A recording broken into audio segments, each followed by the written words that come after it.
My name's Albert, and I've been attending Centerpoint for 8 years now. My first childhood memory is watching my dad walk out of our home and on our family.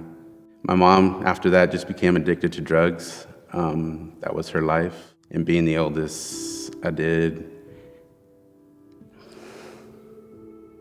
everything I could to keep our family together.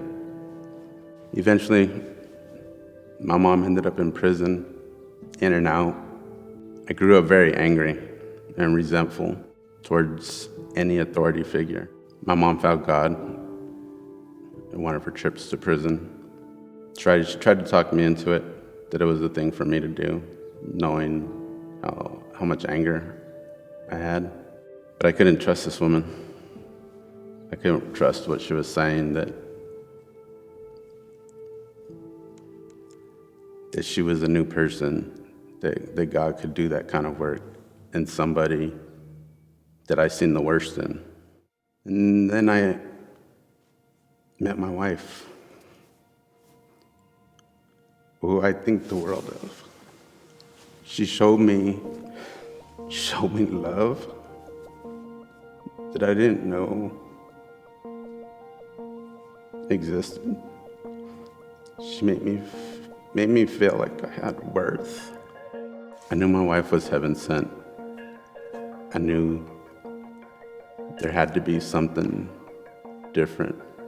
There was something working in her. And she would invite me to church. And I still couldn't bring myself to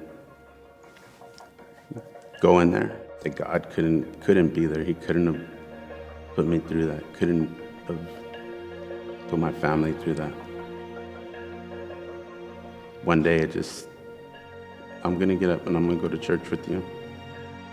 I would ask her, like, do you know the pastor? Are you speaking to him about me?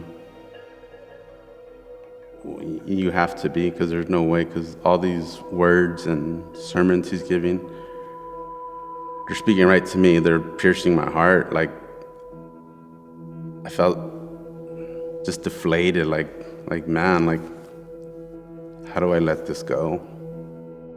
It's me. I just needed to stop holding that door closed, not letting God in. So Easter 2004, at a sunrise service, old church we used to go to, I wasn't embarrassed. I wasn't ashamed of what these people might think of me, just walking up there. And I accepted Christ on that day. After allowing Jesus in and letting him speak to my heart and not being alone, knowing that my words were being heard by somebody other than myself, was something special to me. There's not a lot of things in this life that I've loved up to that point, or anything that made me feel as loved as what I know now, that God sent my wife and Jesus placed her before me for a reason. I needed to open my Bible, and that was something I was really afraid of.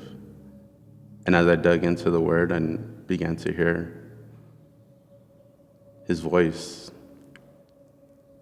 began to understand that it's not something I should be fighting anymore. There doesn't have to be hate. There doesn't have to be anger. And especially there doesn't have to be unforgiveness.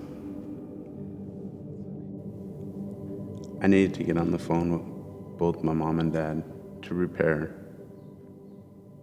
those relationships. I've lived life without God and with our God. And each day,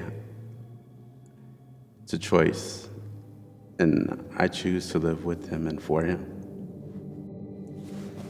Every single day, I'll do that for my family and for all our brothers and sisters in Christ.